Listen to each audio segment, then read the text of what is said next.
اعوذ باللہ السمیع العلیم من الشیطان الرجیم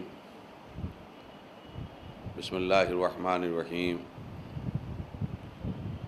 الحمدللہ الذی ہدانا لہذا وما کنا لنہتدی لولا ان ہدانا اللہ لقد جاءت رسل ربنا بالحق والصلاة والسلام علی اشرف الانبیاء وسید المرسلین سیدنا و نبینا و شفیع ذنوبنا و حبیب قلوبنا مولانا بالقاسم محمد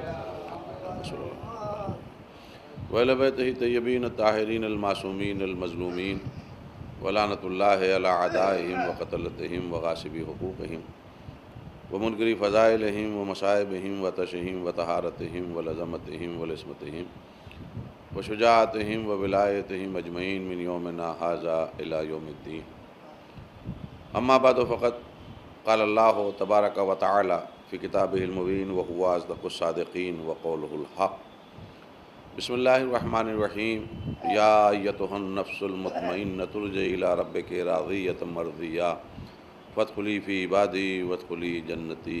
ایک صلوات بھیج دے محمد وعلی محمد۔ ارباب غم، ماتمداران سید الشہداء، ایام اعزاء میں عشر اولیٰ کی یہ آج پہلی مجلس ہے، اور آج سے مجالس پورے شہر میں برپا ہیں۔ پورے شہر میں کیا جہاں جہاں عزاداران سید الشہداء موجود ہیں، جہاں جہاں شیعان علی موجود ہیں، جہاں جہاں آل محمد علیہ السلام کے چاہنے والے موجود ہیں، سب جگہ ذکر امام حسین علیہ السلام کا آغاز ہو گیا ہے، اور مجلس عزا برپا کی جا رہی ہے، فرش عزائے حسین بچھایا جا رہا ہے، امام باڑے سج رہے ہیں۔ ایک مہمان ہے جو انتہائی مظلوم ہے، وہ ہمارے گھروں میں تشریف لا رہا ہے۔ اور ایک بات جو اول میں آپ کے سامنے عرض کروں، تمہیداً کہہ لیجئے یا عظمت عزا کے سلسلے میں چند کلمات کہہ لیجئے، کہ ذکر امام حسین علیہ السلام منسوب ہے مظلومی امام حسین، تذکرہ مظلومی امام حسین کے لیے، مگر یہ تمنا ہے ایک دکھیاری ماں کی، یہ تمنا ہے ایک دکھیاری ماں کی، اور یہ فرش عزا اصلاً بنا کردہ ہے جناب زہرا سلام اللہ علیہا کا۔ تو جب بھی آپ فرش عزا پہ آئیے، جب بھی آپ ذکر حسین میں شریک ہوئیے، یا جہاں کہیں مجلس حسین میں جائیے، تو میں اپنے دوستوں سے، اپنے بچوں سے ایک بات کہتا ہوں کہ جب بھی آپ گھر سے نکلیے تو وضو کیجئے، اور وہیں سے جناب زہرا کو سلام کیجئے، اور سلام کرنے کے بعد میں کہیے کہ بی بی، آپ کے ایک مظلوم بیٹے کے غم میں ہم شرکت کے لیے فلاں جگہ پر جہاں مجلس عزا برپا ہے وہاں جا رہے ہیں، ہماری وہاں کی آمد کو آپ قبول فرما لیجئے۔ اور اس کے بعد میں آپ، اس لیے کہ یہ فرش عزا یہ ایک دکھیاری کی تمنا کا نام ہے۔ اور ایک بات میں آپ کے سامنے عرض کروں، کاش زیادہ مجمع ہوتا تو بہت تفصیلی انداز میں گفتگو کرتا اور عرض کرتا، مختصر یہ کہ ایک بات یاد رکھیے گا کہ جس نے جناب زہرا سلام اللہ علیہا کو راضی کر لیا، جس نے جناب زہرا کو خوش کر دیا، یقین جانیے یہ میرے اپنے جملے نہیں ہیں، کسی عالم دین کے جملے نہیں ہیں، کسی مجتہد وقت کے جملے نہیں ہیں، بلکہ معصومین میں جو صادق کہلاتا ہے، صادق آل محمد امام جعفر صادق علیہ السلام، اللہم صلی اللہ علیہ وسلم، ان کا ارشاد گرامی ہے کہ جس نے ہماری جدہ کو راضی کر لیا، جس نے ہماری جدہ کو خوش کر دیا، میں اس کے لیے جنت میں مکان کا ضامن ہوں۔ دیکھیے میں جو کہنا چاہ رہا ہوں، میں نے اپنی بات کہہ دی۔ یہ فرش عزا حسین جب ہماری آمد ہو تو بہرحال اب یہ ٹائم اور یہ وقت گزر رہا ہے ہمارا ذکر حسین کے لیے، تو اس میں کوئی لہت العالی نہ ہو، کوئی ایک روایت نہ ہو، ایک میراث کو سمجھ کے نہیں شرکت کرنا چاہیے، یا میراث کو سمجھ کے عزاداری نہیں کرنا چاہیے، بلکہ خوشنودی جناب زہرا، اس لیے کہ جناب زہرا کے لیے علماء کرام اور ذاکرین اور خطبہ بیان کرتے ہیں، اور یہ ہم لوگ بچپن سے سنتے چلے آ رہے ہیں۔ ان ذاکرین اور علماء اور خطبہ نے اپنے بزرگوں سے سنا ہوگا کہ جب چاہنے والوں کی آنکھوں میں آنسو آتے ہیں مظلومی حسین پر، تو تڑپ کے ایک بی بی کہتی ہے، خوشا نصیب، خوشا نصیب میرے لال پر رونے والوں۔ میں ایک بات آپ کے سامنے عرض کروں کہ یہ صدیق طاہرہ کے زبان اقدس سے نکلے ہوئے کلمات ہیں، کہ وہ ہم جیسے لوگوں کو، ہم جیسے گناہگاروں کے متعلق فرما رہی ہیں خوشا نصیب۔ دیکھیے اکثر مصائب میں ہم لوگ غور نہیں کر پاتے، لیکن جناب زہرا کی یہ فرمانا خوش نصیب، اما صدیقہ طاہرہ اگر کسی کو خوش نصیب کہہ دیں تو چاہ کر بھی بدقسمتیاں اس کے قریب نہیں آ سکتی. ایک درود بھیج دیجیے محمد و آل محمد. ہاں خوش نصیب میرے لال پہ رونے والوں، یہ صدیقہ طاہرہ ہیں. بھائی ہم بلکہ اگر آپ تاریخ اٹھا کے دیکھیے اور علماء کرام سے پوچھیے تو صادق اور صدیق کا ایک بنیادی فرق یہی ہے. صادق وہ ہوتا ہے کہ جو واقعے کو دیکھ کے من و ان بیان کر دے، اسے کہا جاتا ہے صادق. اور صدیق وہ ہوتا ہے کہ جو واقعہ نہ بھی ہو، اگر اس کی زبان پہ یہ جاری ہو جائے تو اللہ اس واقعے کو بنا دے. میں جو کہہ رہا ہوں کہ جناب زہرا نے فرمایا ہے خوش نصیب، یہ معصومہ کی زبان اقدس کے کلمات ہیں جو علماء کرام و ذاکرین و خطبہ کی زبان سے ہم تک پہنچے ہیں. خوش نصیب یہ صدیقہ طاہرہ ہیں جو ہم جیسے لوگوں کو خوش نصیب کہہ رہی ہیں. اور میں نے کہا صادق وہ ہوتا ہے جو واقعات کو دیکھ کے بیان کرے اور سچائی کے ساتھ اس واقعے کو پیش کرے، اسے کہا جاتا ہے صادق. لیکن آل محمد وہ صدیق ہیں کہ جن کو واقعات کی ضرورت نہیں. بھئی 1:05 ہو رہا ہے، مثلا آپ نے مجھ سے سوال کیا کہ میاں کیا ٹائم ہو رہا ہے، کیا وقت ہو رہا ہے، تو میں کہوں گا 1:05 ہو رہے ہیں. تو یہ ہوا میں صادق، یہ ہوا میں صادق. لیکن میں کہہ دوں اس وقت رات کا 8 بجا ہے اور ایک دم سے تمام زمانہ پلٹ جائے، دن کی روشنی ختم ہو جائے اور رات کا اندھیرا ہو جائے اور 8 بج جائیں گھڑی میں، اسے کہا جاتا ہے صدیق. اسے کہا جاتا ہے صدیق. بچے سوال کر رہے ہیں کہ اماں ہمارے پاس لباس نہیں ہے، اماں ہمارے پاس کل عید کا روزہ ہے، ہمارے پاس لباس نہیں ہے. اور صدیقہ طاہرہ کی زبان اقدس پہ کلمات جاری ہوئے کہ گھبراؤ مت، کل صبح درزی کپڑے لے کر آئے گا. تو اب چاہے رضوان کو در جنت چھوڑ کے آنا پڑے لیکن وہ آئے گا اور یہ کہے گا انا خیاط الحسنین. ایک درود بھیج دیجیے محمد و آل محمد. صدیقہ طاہرہ ہیں. دیکھیے غور کریے گا اس میں ہوا کیا. بزرگ حضرات بہرحال سمجھتے ہیں اس بات کو. آپ نے تو اس وقت کی اذا دیکھی ہوگی، اپنے بچپن کی، اپنے لڑکپن کی، اپنے جوانی کی. اب ہم محسوس نہیں کر پاتے ہیں کہ اس کی کیا عظمت ہے، اس ورش اذا کی کیا بزرگی ہے، اس کا کیا شرف ہے، اس کا شرف کیا ہے. میں ایک واقعہ عرض کروں، میں مصائب نہیں پڑھ رہا ہوں لیکن صرف آپ کے اذان عالیہ کو متوجہ کرنے کے لیے کہ ایک شخص ہے، اس نے امام سے پوچھا، اس کو امام حسین علیہ السلام کی مظلومی بہت یاد آئی اور ہمارے چھٹے امام کا شاگرد ہے. جب بہت تڑپا مظلومی حسین کو یاد کر کے تو دل کے قرار کے لیے، دل کے سکون کے لیے اس نے اپنے گھر میں مجلس حسین برپا کی. لیکن امام کو خبر نہیں کی، امام کو نہیں بتایا، اس لیے کہ بوسیدہ سا مکان تھا، ٹوٹا پھوٹا مکان تھا. شرمندہ ہو رہا تھا کہ کہاں امام اور کہاں میرا غریب خانہ، کہاں بوسیدہ سا مکان. خاموشی سے مجلس کر لی، مومنین کو جمع کیا، پڑھنے والے کو بلایا اور مجلس کر لی. روایت کہتی ہے اتنا مصروف ہو گیا اس روز کہ وہ چاہ کر بھی امام کی خدمت میں حاضر نہیں ہو پایا، امام سے ملاقات نہیں کر پایا. جب دوسرا روز ہوا اور وہ بزم امام میں پہنچا تو امام کو سلام کیا تو چھٹے امام نے سلام کا جواب دیا اور اشارے سے قریب بلایا، ذرا ادھر آؤ. کیا ہوا مولا؟ کل میری نگاہیں تمہیں ڈھونڈ رہی تھیں، میری نگاہیں تمہیں ڈھونڈ رہی تھیں، فضیل تم نظر نہیں آئے، کل خیریت تو ہے؟ کہا مولا ایک کام میں مصروف ہو گیا تھا، ورنہ آپ تو جانتے ہیں میں ناغہ نہیں کرتا ہوں، میں ہمیشہ آپ کی بزم میں آتا ہوں. ایسا کون سا کام تھا کہ جس میں اتنا مصروف ہو گئے؟ بس مولا بس پوچھئے نا، ایک کام تھا.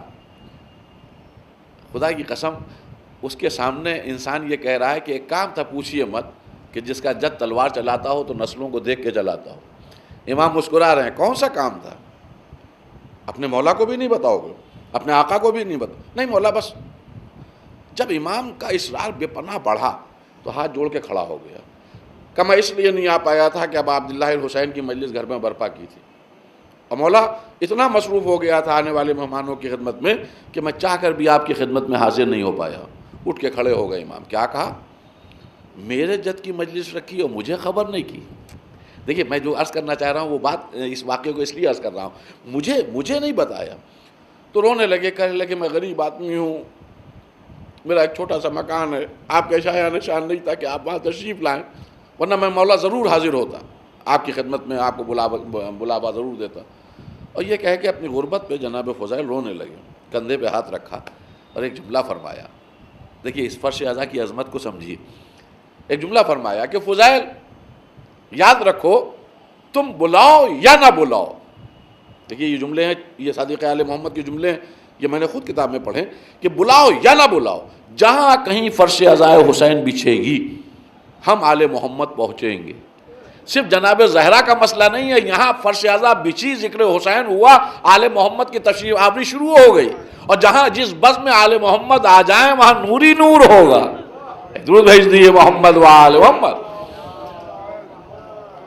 جہاں نوری نور ہوگا. اس لیے کہ آل محمد علیہ السلام کی تشریف آوری امام کے جملے ہیں، تم بلاؤ یا نہ بلاؤ، یا بلاؤ یا نہ بلاؤ، جہاں کہیں فرش اعضا حسین بچتی ہے ہم آل محمد علیہ السلام وہاں ضرور شرکت کرتے ہیں، چاہے بلایا جائے یا نہ بلایا جائے. تو الغرض یہ فرش اعضا حسین، چونکہ ہم شہر اعضا میں رہتے ہیں، ہمارا احساس دھیرے دھیرے مرتا جا رہا ہے، اس لیے کہ یہاں کے بعد دوسری مجلس اور دوسری مجلس کے بعد تیسری مجلس اور تیسری کے بعد چوتھی مجلس، تو اکثر ہم اس کو بہت ہلکے میں لیتے ہیں، بہت ایزلی لیتے ہیں. خدا کی قسم جتنا موقع مل جائے، جب آپ کو فرصت ہو آپ وقت نکالیے، فرصت نہ بھی ہو تو وقت نکالیے، فرش اعضا پہ جائیے، فرش کو چومیے. اس لیے کہ بڑے لوگوں کے بیچ میں بیٹھنا یہ خوش نصیبی کی علامت ہے، اور ان بڑوں لوگوں کی زندگی کے ساتھ بیٹھنا کہ جن کا اختیار یہاں سے وہاں تک ہو. ہماری جان پہچان جانے ہی سے ہوتی ہے، ملاقاتی سے ہوتی ہے. میں کسی کی ڈی ایم سے ملاقات ہو جائے، اور کسی کی ایس پی سے ملاقات ہو جائے، اور کسی سے سی او سے ملاقات ہو جائے، کسی کی چیف منسٹر سے ملاقات ہو جائے، تو بہرحال چینج تو آتا ہے آدمی میں. چینج نہ کہ جہاں آل محمد علیہ السلام کی سرکار ہو. اما جو یہاں بھی سہارا بنے ہیں اور وہاں بھی سہارا بنے ہوئے ہیں، یہاں بھی مشکل میں آئی تو مشکل کشا بن گئے، اور وہاں بھی نجات کا ذریعہ بن گئے. ان الحسین مصباح الہدا و صفیۃ النجات، نبی کریم کی حدیث ہے کہ ان الحسین مصباح الہدا، بے شک یقیناً میرا حسین ہدایت کا چراغ ہے، وصفینۃ النجات، اور وہ کشتی نجات ہے کہ جس کا کوئی مقابلہ نہیں ہے. تو معلوم ہے یہاں ہماری ہدایت بھی ہو رہی ہے، وہاں نجات بھی ہو رہی ہے. وہ آنے والے ہماری بس میں تشریف لاتے ہیں. اب یہ اور بات ہے کہ نہ ہمارے پاس وہ کیفیت ہے، نہ وہ روحانیت ہے، نہ وہ نورانیت ہے کہ ہم اس کو محسوس کر لیں، لیکن بھروسہ تو کرنا پڑے گا. اس لیے کہ صدیقہ نے بھی فرمایا ہے اور چھٹے امام نے بھی فرمایا ہے کہ جہاں کہیں فرش اعضا بچھتی ہے. تو عزیزان گرامی، جب بھی آپ کہیں مجلس میں جائیے، میں بچوں کے لیے عرض کر رہا ہوں اور جوانوں کے لیے کہ جب بھی تشریف لے جائیے بڑے سر جھکائے ہوئے فرش اعضا حسین پہ بیٹھیے، تو ایک جیسے گناہ گار بیٹھتا ہے کہ یہ شرف دے دیا ان لوگوں نے، ہم آ گئے ہیں یہاں پر، تاکہ ان کی دعائیں لگ جائیں، کہ جن کی دعاؤں کے لیے لوگ ترستے ہیں. الغرض معرفت عظمت معصوم کے عنوان سے میرے ذہن میں آیا کہ اس بار بھی مجھے موقع ملا لکھنؤ میں رکنے کا کہ میں آپ کے سامنے عظمت امام، عظمت معرفت امام کے عنوان پر کچھ عرض کر سکوں. اس کے لیے میں نے چند آیتوں کی تلاوت آپ کے سامنے کی، اور انہی آیتوں کو سرنامہ سخن کے طور پر کہہ لیجئے یا عنوان گفتگو کے طور پر کہہ لیجئے. انشاءاللہ اگر موقع ملا اور عزت و صحت باقی رہی تو 9 محرم تک یہ سلسلہ جاری رہے گا، تاکہ اندازہ لگ سکے کہ حسین کس بڑے آدمی کا نام، کس افضل بشر کا نام. اگر کائنات انسانیت میں کوئی افضل الانسان ہے تو اس انسان کا اسم گرامی حسین علیہ السلام ہے. ایک اور درود بھیج دیجیے محمد و آل محمد. ہم بابا سے بلند صلوات بھیج دیجیے محمد و آل محمد.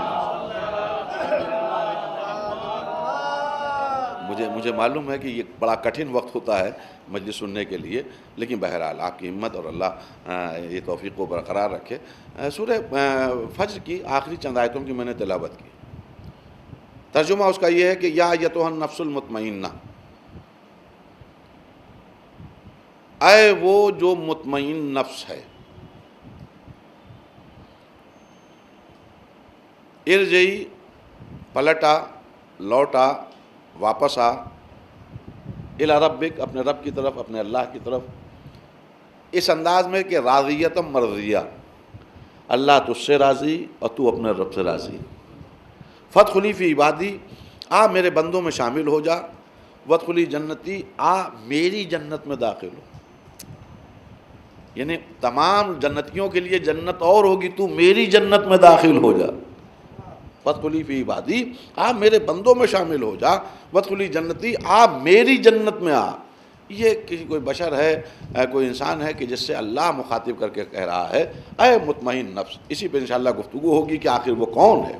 میں نے جو جملہ کہا کہ افضل بشر، افضل الانسان، اگر کوئی ذات مقدس نظر آئے گی کائنات انسانیت میں تو اس ذات مقدس کا نام حسین ہے۔ انشاءاللہ میں عرض کروں گا کہ یہ مطمئن نفس کون ہے۔ سورہ فجر کی آیات ہیں جو میں نے آپ کے سامنے تلاوت کی کہ مطمئن نفس کون ہے وہ کہ جسے اللہ مطمئن کہہ رہا ہے۔ دیکھیے یہ تو میں نے ترجمہ کر دیا، اب اسی ترجمے کے ڈٹ میں جائیے، آپ گہرائی اور گہرائی میں جائیے، تب سمجھ میں آئے گا کہ اس ذات مقدس کی عظمت کیا ہے۔ اللہ مخاطب ہو رہا ہے کسی سے، اللہ کہہ رہا ہے کہ اے مطمئن نفس۔ آپ نے غور فرمایا، ہم آپ نہیں کہہ رہے ہیں، اللہ کسی کو مطمئن نفس کہہ رہا ہے۔ اما خالق نفس کا یہ کہنا کہ تو مطمئن ہے، یہ ہے کمال بشریت، یہ ہے کمال بشریت، یہ ہے کمال ایمان، یہ ہے کمال انسانیت، اور یہ ہے کمال اس مسلمان کا جسے اللہ پکار کے کہہ رہا ہے کہ اے مطمئن۔ اس لیے کہ مطمئن اسی کو کہا جاتا ہے کہ جس کی زندگی کی کسی ایک لمحے میں اضطراب نہ ہو۔ آپ غور فرما رہے ہیں بھائی، اللہ کسی کو مطمئن کہے گا تو اس کے لیے ایک شرط ہوگی کہ اس کی زندگی کے ہر لمحے میں جتنے اس نے گزارے ہیں کسی ایک لمحے میں مضطر نظر نہ آئے، حیران نظر نہ آئے، پریشان نظر نہ آئے، مصیبتوں کو دیکھ کے ڈرے نہ، مصیبتوں کو دیکھ کر آنسو نہ بہائے، بلکہ ایک جملہ عرض کروں، بد دعا کے لیے ہاتھوں کو بھی بلند نہ کرے۔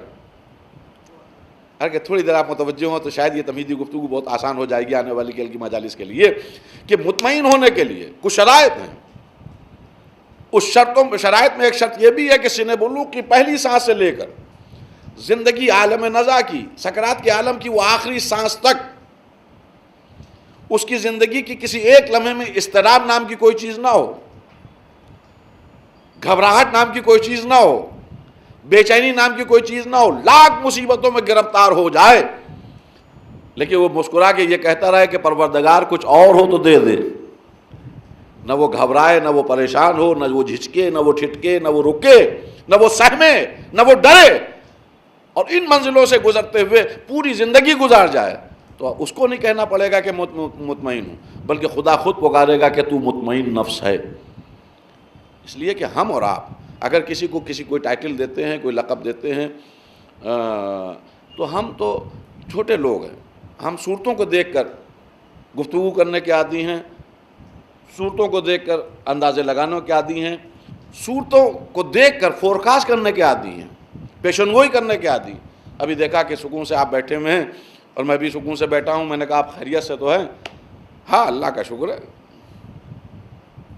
ماشاء اللہ سے سب بیٹھے ہوئے ہیں، مسکرا رہے ہیں، بیٹھے ہوئے ہیں، باتیں کر رہے ہیں، کوئی ایسا مسئلہ نہیں، مطمئن نظر آ رہے ہیں۔ آپ اللہ کا شکر ہے میں بھی مطمئن ہوں۔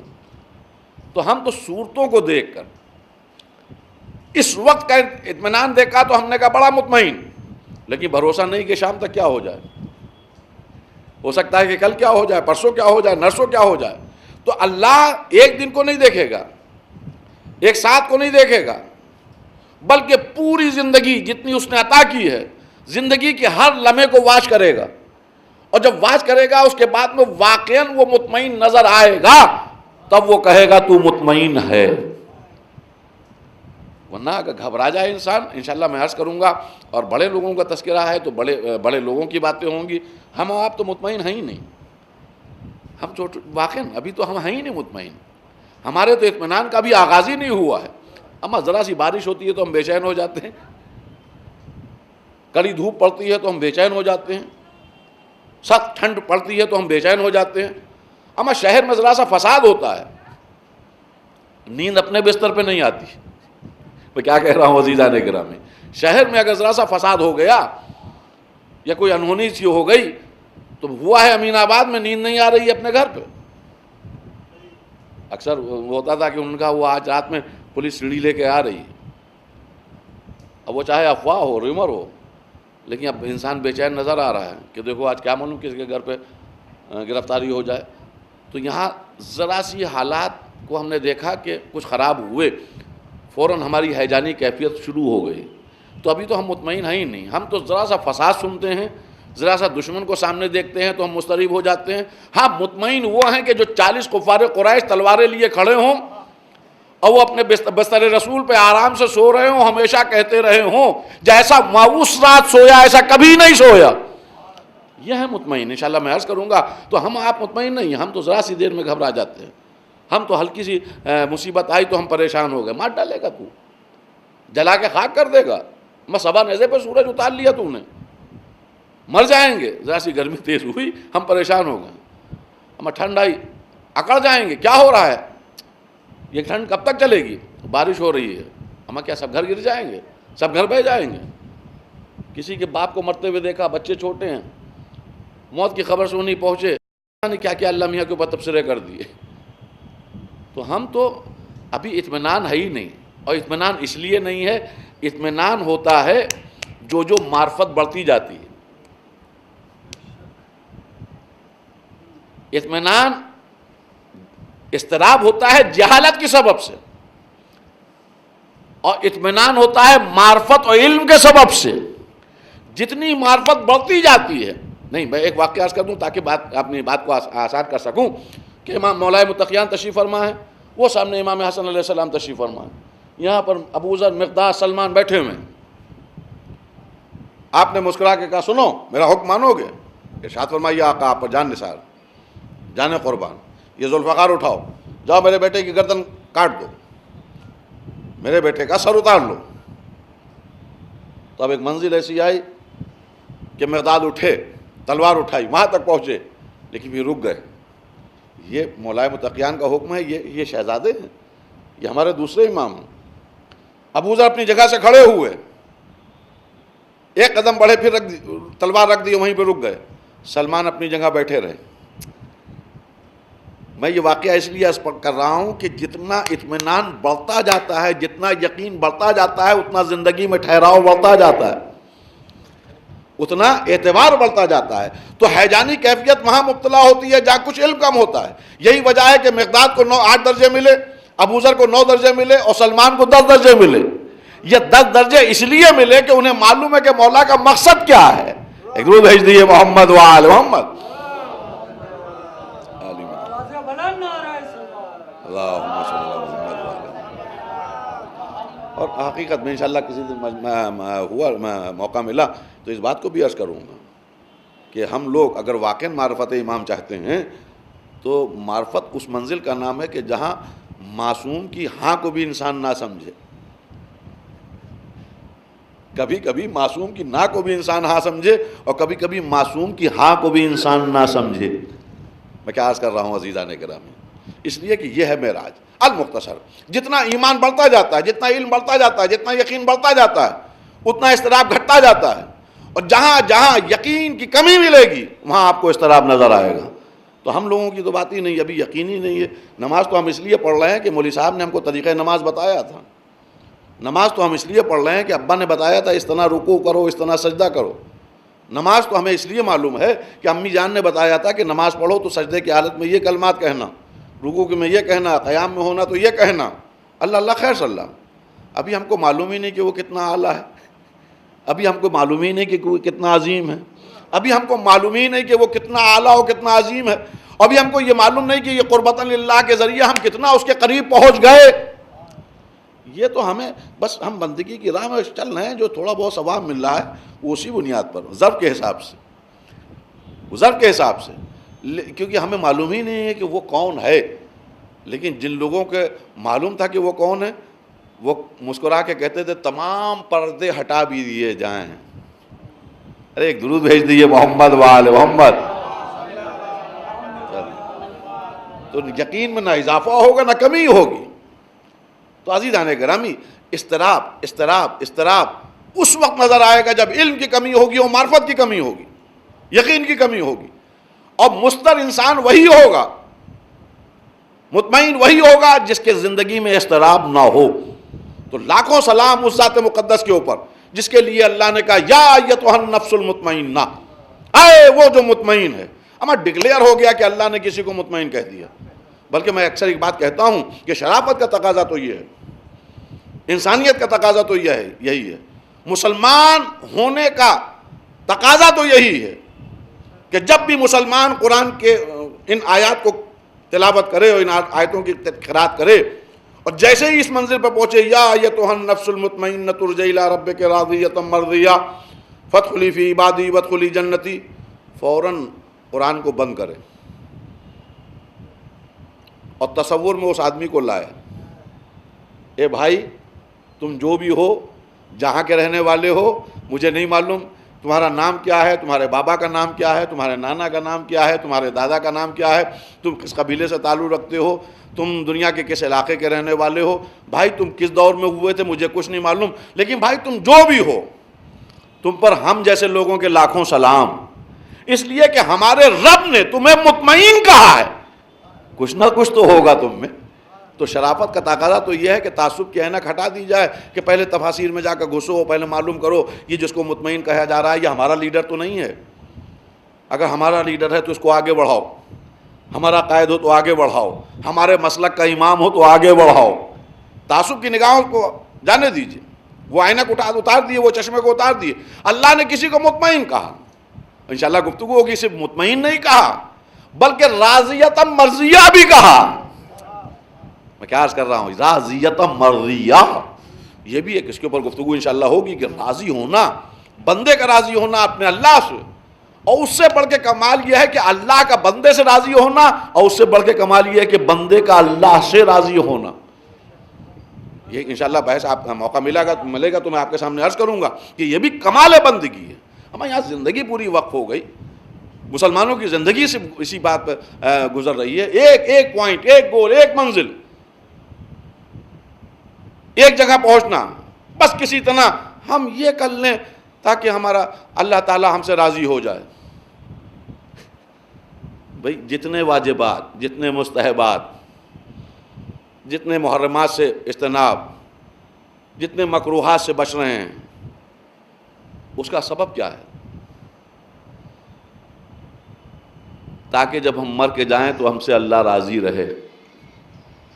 اما نماز صبح کے وقت اپنے بستر کو چھوڑ کے جانا مسجد میں کھل رہا ہے، لیکن گرم بستر چھوڑ دیا، ٹھنڈ کا زمانہ ہے، وضو بھی کیا، بھاگتے ہوئے مسجد پہنچے، 2 رکعت نماز پڑھنا ہے، 2 رکعت نماز، لیکن اس لیے ادائیگی ہو رہی ہے تاکہ یہ نماز قبول کر لی جائے اور وہ راضی ہو جائے۔ ماہ سیام میں بھوک برداشت نہیں ہے، لیکن ماہ سیام آ گیا، روزے باجی میں صحت مند بھی ہیں، اب اپنے روزہ رکھنا شروع کیا، افطار تک برا حال ہو گیا، لیکن روزہ صرف اس لیے رکھ رہے ہیں کاش یہ عبادت اللہ کے حضور میں قبول کر لی جائے۔ حج کرنے کے لیے جا رہے ہیں، صرف اسی مقصد کے لیے حج کرنے جا رہے ہیں، کاش یہ حج کے ارکان ہمارے قبول کر لیے جائیں۔ اماں کے پاؤں دبا رہے ہیں، اماں کی خدمت کر رہے ہیں، ابا کا کہنا مان رہے ہیں، صلہ رحمی کر رہے ہیں، پڑوسیوں کا خیال رکھ رہے ہیں، جو بھی حکم خدا بندی ہے شریعت کے مطابق جو ہم تک پہنچے ہیں اس کے اوپر عامل ہیں۔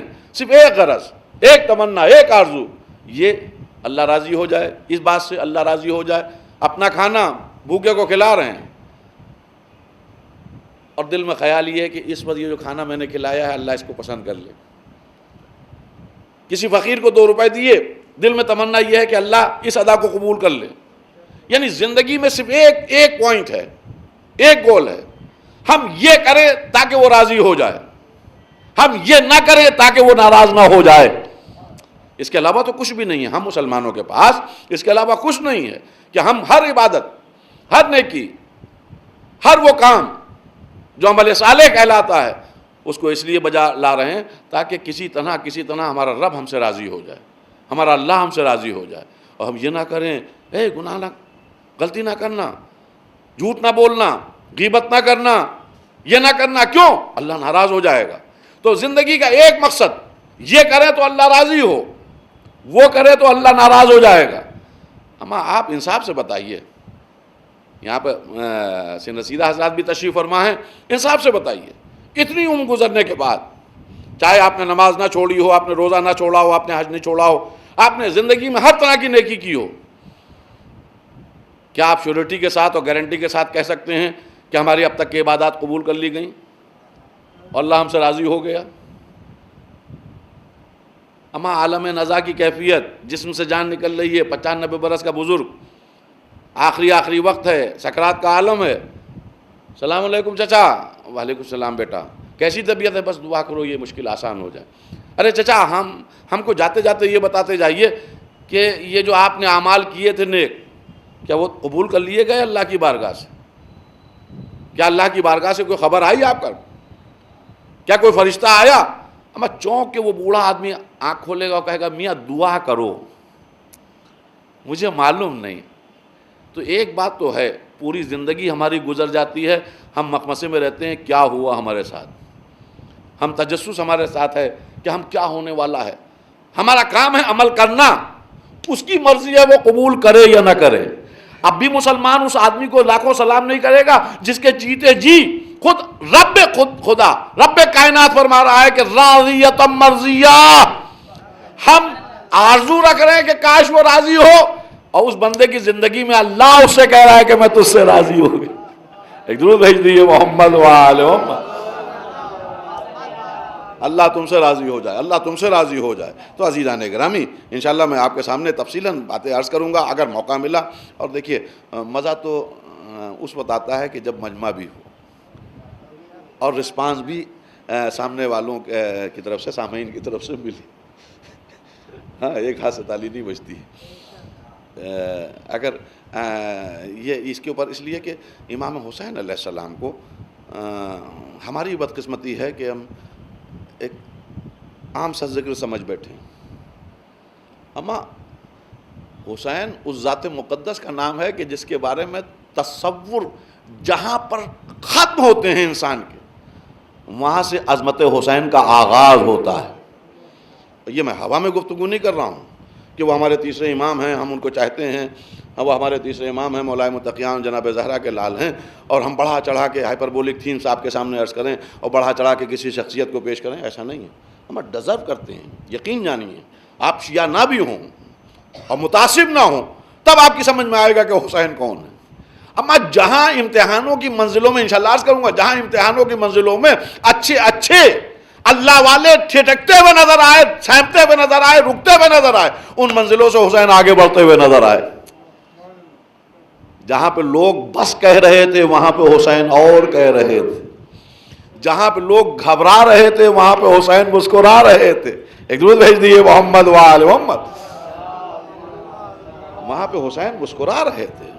آپ شخصیتوں کو دیکھیے، میں نے کہا کہ ہم لوگوں سے تزیہ نہیں ہوگا. راضیۃ مرضیہ، اس پیک پہ پہنچ گئے، اس معراج پہ پہنچ گئے جہاں مرج ہو جانے والی کیفیت اللہ و بندے کے درمیان. انشاءاللہ اس کو بھی عرض کروں گا. اشرف مخلوق بے وجہ نہیں ہے.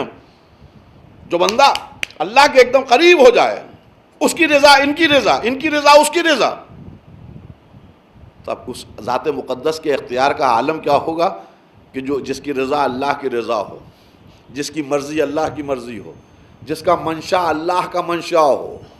جب وہ کن فیکون کہتا ہے تو کائنات کی خلقت ہو جاتی ہے. کچھ نہ ہو اور اس نے کن کہا تو سب کچھ ہو گیا. بس جو اس سے مرج ہو، اس سے خلق مرد ہو، اس سے ایک دم ملا ہوا ہو، اس سے ایک دم جڑا ہوا ہو بندہ، جس کی رضا اس کی رضا ہو، جس کی ناراضگی اس کی ناراضگی ہو. اگر وہ آنے والے بدقسمت کو کہہ دے کہ تجھے 7 اولادیں عطا کیں، تو اس پہ تبصرہ نہ فرمائیے. پہلے حسین کو دیکھیے، اللہ کی قربت کو دیکھیے، پھر اس مسئلے کو دیکھیے. مسئلے آسان ہوتے چلے جائیں گے. تو عزیزان گرامی، المختصر کہ مطمئن نفس ایک ذات ہے. کون ہے اس کے اوپر میں کل آپ کے سامنے بحث کروں گا. مفسرین نے کیا کہا، کیا کیا تفسیریں ہیں تاریخ اسلام میں، کیا کیا مفسرین نے کہا ہے اپنی تفاسیر میں، اور اس کے بعد میں معصومین علیہ السلام نے ان آیتوں کی تفسیر کے بارے میں کیا کہا. اور پھر سورہ فجر کو دیکھیے، اس کی عظمتوں کو دیکھیے. انشاءاللہ عرض کروں گا کہ امام حسین علیہ السلام کے نام سے پورا سورہ ہے جس کو سورہ فجر کہا جاتا ہے. صبح کا سورہ، ایک صبح کا سورہ، اور بلکہ پڑھنے کا ثواب ہے. انشاءاللہ میں کل یا پرسوں عرض کروں گا کہ یہ میں نہیں کہہ رہا ہوں کہ ثواب ہے. اما صادق آل محمد نے فرمایا ہے اگر میرے جد کے ساتھیوں میں تم اپنا شمار کرانا چاہتے ہو تو ایک کام کرنا، روزانہ سورہ فجر کی تلاوت کر لینا. بہت بڑی بات ہے. جہاں اچھے ساتھی، اما یہ چھٹے امام کی ایک زبان میں آپ کے سامنے زبان سے نکلے ہوئے کلمات کو عرض کر رہا ہوں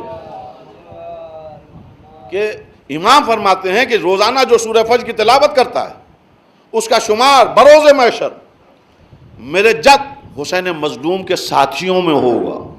اللہ اکبر، ساتھی ہونا آسان ہے، اور وہ بھی آقا حسین کا۔ ہم تاریخ کربلا اٹھا کے دیکھیے، مقاتل اٹھا کے دیکھیے، اور پورا 28 رجب سے لے کے 2 محرم تک کے واقعات کو دیکھیے، یا 2 محرم تک ہے بلکہ عاشور تک کے واقعات کو دیکھیے، تب سمجھ میں آئے گا کہ حسین کون، حسین کے ساتھی کون۔ بڑے بڑے خاندان کے لوگ، بڑے بڑے بزرگ لوگ، بڑے بڑے شرفاء، بڑے بڑے خاندانی لوگ، بڑے بڑے عالم فاضل، ان کی قسمت میں کربلا نہیں تھی۔ تو میں کیا کہہ رہا ہوں عزیزان گرامی، اس میں بھی ایک تاریخ ہے، بڑے بڑے لوگ گزرے، ان کی قسمت میں کربلا نہیں تھی۔ اور ایک عیسائی وہب ابن عبداللہ کلبی راستے سے اس کو لے گئے اپنے ساتھ، وہ ادھر سے احد کو بلا لیا، ادھر سے خط بھیج کے حبیب ابن مظاہر کو بلا لیا، اور نہ جانے کتنے ساتھی جن کو واپس کر دیا۔ یہ امام حسین کے ساتھی ہونا آسان مرحلہ نہیں ہے۔ کون ہو سکتا ہے جس نے بھی، بلکہ میں ایک جملہ عرض کروں، شاید یہ بات آپ تک، آپ کے اذہان عالی میں پہنچ جائے، اور آپ اس کو آج رات میں غور کیجئے گا کہ حسین اس ذات مقدس کا نام ہے، اس باعظمت معصوم کا نام ہے کہ بڑے بڑے لوگ، چاہے خاندان کے لوگ ہوں مدینے میں، چاہے ملنے والے ہوں، بڑے بڑے اصحاب کی اولادیں ہوں، خود اصحاب ہوں، میں ہوا میں گفتگو نہیں کر رہا ہوں آپ کے سامنے، جن لوگوں نے بھی امام حسین علیہ السلام کو کربلا جانے کے وقت، یا مکے کی طرف ہجرت کرتے وقت، یا مدینے سے نکلتے وقت، جن لوگوں نے بھی مولا امام حسین سے یہ پوچھا تھا کیوں، کیسے، کس لیے، بچوں کی کیا ضرورت، بیویوں کی کیا ضرورت، دیکھیے اس میں پوری تاریخ ہے، میں بہت آسانی سے آپ کے سامنے پڑھ گیا۔ جن لوگوں نے بھی مدینے میں، بڑے بڑے لوگ، قابل احترام لوگ، جن لوگوں نے بھی چون چرا کی معصوم کی خدمت میں، معصوم کے حضور میں، اس کی قسمت میں کربلا نہیں تھی، حسین کا ساتھی ہونا نہیں لکھا تھا۔ ارے میں بہت بڑی بات کہہ رہا ہوں آپ کے سامنے، اس کی قسمت میں کربلا نہیں تھی۔ جن لوگوں نے بھی سوال کیا، عبداللہ ابن عباس اور اس طرح بہت سے لوگ، آقا کدھر تشریف لے جا رہے ہیں؟ ابن عباس عراق کی طرف جانے کا ارادہ ہے، کیا ضرورت ہے، گئے، نکل گیا نا، یہ معصوم ہے، ہنسی کھیل نہیں ہے، اس کا ساتھ دینا، اس کے ساتھ رہنا آسان مرحلہ نہیں، کیا ضرورت ہے؟ عراق آپ کے لیے مناسب نہیں ہے۔ جانتے ہیں آپ کہ بابا کے ساتھ کوفے والوں نے کیا کیا، عراقیوں نے کیا کیا؟ ہاں جانتا ہوں ابن عباس۔ آپ کے بڑے بھائی کے ساتھ عراقیوں نے کیا کیا؟ ہاں جانتا ہوں ابن عباس۔ ٹھیک ہے آپ مولا، میں آپ سے تو کچھ نہیں کہوں گا، لیکن کیا ضرورت ہے سیدانیوں کو لے جانے کی؟ کیا ضرورت ہے ان چھوٹے چھوٹے بچوں کو لے جانے کی؟ یاد رکھیے آقا عراقی قابل بھروسہ نہیں ہے۔ ایک جملہ فرمایا آقا حسین نے، ابن عباس جو حکم خدا، جو اللہ کی مصلحت۔ لیکن یہاں سے بس میں مجلس کو تمام کر رہا ہوں۔ جیسے ہی جناب ابن عباس نے سوال کیا کہ کہاں تشریف لے جا رہے ہیں، کہا عراق۔ نہ جائیے، کہا اللہ کی مصلحت، ٹھیک ہے جائیے، بچوں کو چھوڑ جائیے، مستورات کو گھر پہ چھوڑ جائیے۔ بس جیسے ہی یہ جملہ کہا تو روایت کے جملے ایک محمل کا پردہ ہٹا اور ایک آواز آئی، ابن عباس تمہیں کیا ہو گیا ہے؟ کیا تم چاہتے ہو کہ ایک بہن بھائی سے جدا ہو جائے؟ بس ارباب غم، ایام غم ہیں، آل محمد علیہ السلام کے اوپر مصیبتوں کی گھڑی ہے۔ یہ تو روایات ہیں۔ میں اکثر سوچتا ہوں، دیکھیے جذباتی ہو کے گفتگو کرنے کا میں عادی بھی نہیں ہوں، میں اکثر سوچتا ہوں یہ تو مظلومی کربلا کا معجزہ ہے کہ وہی روایتیں جو بچپن سے ہم سنتے چلے آ رہے ہیں وہی سنتے ہیں، اس کے باوجود آنکھوں میں آنسو آ جاتے ہیں اور ہم تڑپ جاتے ہیں، لیکن جو کربلا والوں پہ گزر گئی، اصلاً تو اگر غور کیا جائے جو گزر گئی، اللہ بہتر جانتے کہ ان کے اوپر کیا گزری، اور خود آل محمد جانتے ہیں کہ ان کے اوپر کیا گزری۔ اس لیے کہ جناب زینب نے 2 جملے مدینے سے رخصت کے وقت کہے تھے 2 مختلف لوگوں سے۔ ایک تو عبداللہ ابن عباس سے کہا، ابن عباس تمہیں کیا ہو گیا ہے، چاہتے ہو کہ بہن بھائی سے الگ ہو جائے؟ اور دوسری طرف اسی شہزادی کے کلمات، جس سے اندازہ لگتا ہے کہ ایک بہن کتنا ٹوٹ کر اپنے بھائی کو چاہتی تھی، کتنی محبت تھی آقا حسین سے جناب زینب سلام اللہ علیہ کی، کہ روایت کہتی ہے کہ جس وقت قافلہ تیار ہونے لگا تو آقا حسین نے کہا کہ جاؤ اپنے شوہر عبداللہ ابن جعفر سے اجازت لے لو اگر تمہیں چلنا ہے۔ گئیں اپنے گھر پہ، سر جھکا کر بیٹھ گئیں۔ جناب عبداللہ ابن جعفر نے پوچھا شہزادی خیریت تو ہے؟ کہا عبداللہ آپ میرے شوہر ہیں، آپ یقین جانیے جب سے میں آپ کی زوجیت میں آئی ہوں، کیا میں نے کبھی آپ سے کوئی سوال کیا ہے؟ کیا کبھی کچھ مانگا ہے؟ یا آپ سے کوئی تمنا کی ہے؟ نہیں شہزادی میرا اللہ گواہ ہے، بلکہ مجھے حسرت رہی کہ آپ میری زوجہ ہیں، آپ اس سے کوئی سوال کریں، کوئی چیز مانگے۔ کہا لیکن عبداللہ آج میں ایک چیز مانگنے آئی ہوں کہ آپ مجھے دیں گے؟ کہا ارشاد فرمائیے بی بی آپ کی کیا تمنا ہے، کیا آرزو ہے؟ کہا آپ کو معلوم ہے میرا بھیا وطن چھوڑ کے جا رہا ہے؟ کہا شہزادی مجھے معلوم ہے کہ آقا حسین تشریف لے جا رہے ہیں۔ کہا آپ میرے شوہر ہیں، آپ کی اجازت کے بغیر میں گھر سے نہیں نکل سکتی، کیا آپ ایک اجازت دیں گے کہ یہ بہن بھی اپنے بھائی کے ساتھ جائے؟ میں نے کہا کہ بڑا آسان ہے پڑھنا، کہ عزاداروں آخری وقت ایک ٹیلے پہ بہن کھڑی ہوئی منظر دیکھ رہی تھی، بھائی کے گلے پہ خنجر چل رہا تھا اور بہن تڑپ کے کہہ رہی تھی او پسر ساتھ تو دیکھ رہا ہے میرا اما جایا مارا جا رہا ہے۔ یہ تو روایت ہے، لیکن کبھی سوچئے اس تلے زینبیہ پہ جب زینب کھڑی ہوں گی اور بھائی کے گلے پہ خنجر چل رہا ہوگا تو زینب کے دل پہ کیا گزر رہی ہوگی۔ اس لیے کہ روایت کہتی ہے 28 رجب کو آپ نے اپنے شوہر سے کہا کہ آپ میرے شوہر ہیں، اجازت دیں گے کہ یہ بہن بھی اپنے بھائی کے ساتھ جائے؟ کہاں شہزادی اجازت ہے، آپ تشریف لے جائیے، اور ایک کام کریے بچوں کو بھی لیتے جائیے، اگر کوئی ماموں پر مصیبت کا وقت دیکھیے گا تو بھانجوں کو قربان کر دیے گا، ایک کو آپ اپنی طرف سے قربان کر دیے گا، ایک کو میری طرف سے۔ بس عزاداروں جیسے ہی اجازت ملی ایک بار بڑی خوشی سے اپنے شوہر کی طرف دیکھا، پھر نہ جانے کیا سوچا کہ سر جھکا کے رونے لگیں، یہاں تک کہ مجھے نہیں معلوم کتنی دیر تک روئیں۔ عبداللہ ابن عباس کی روایت ہے کہ آپ نے تڑپ کے کہا کہ شہزادی میں نے منع نہیں کیا ہے، میں نے جانے سے روکا نہیں ہے، آپ کیوں گریہ فرما رہی ہیں؟ بس عزاداروں جھکا ہوا سر اٹھایا، آنکھوں میں شہزادی کے آنسو، اور ایک جملہ کہا عبداللہ آج آپ کو معلوم ہے اگر اجازت نہ دیتے تو کیا ہوتا؟ کہ اللہ بہتر جانے۔ یہ شہزادی آئے سر کھینچ کے ایک جملہ فرمایا عبداللہ آپ میرے شوہر تھے، اگر اجازت نہ دیتے تو ایک قدم بھی زینب گھر سے باہر نہ نکالتی، لیکن ہاں اتنا ضرور ہوتا کہ مدینے سے حسین کا قافلہ نکل رہا ہوتا، گھر سے زینب کی میت نکل رہی ہوتی۔ اے عبداللہ سب کچھ منظور ہے لیکن یہ گوارا نہیں کہ ایک بھائی سے بہن بچھڑ جائے۔ ارے عبداللہ زینب حسین کے بغیر زندہ نہیں رہ سکتی۔ عزاداروں جس بہن نے یہ کلمات کہے ہو اصل عاشور اسی بھائی کے گلے پہ خنجر چل رہا تھا، بہن تڑپ رہی تھی، او پسر ساتھ تو دیکھ رہا ہے میرا ماں جایا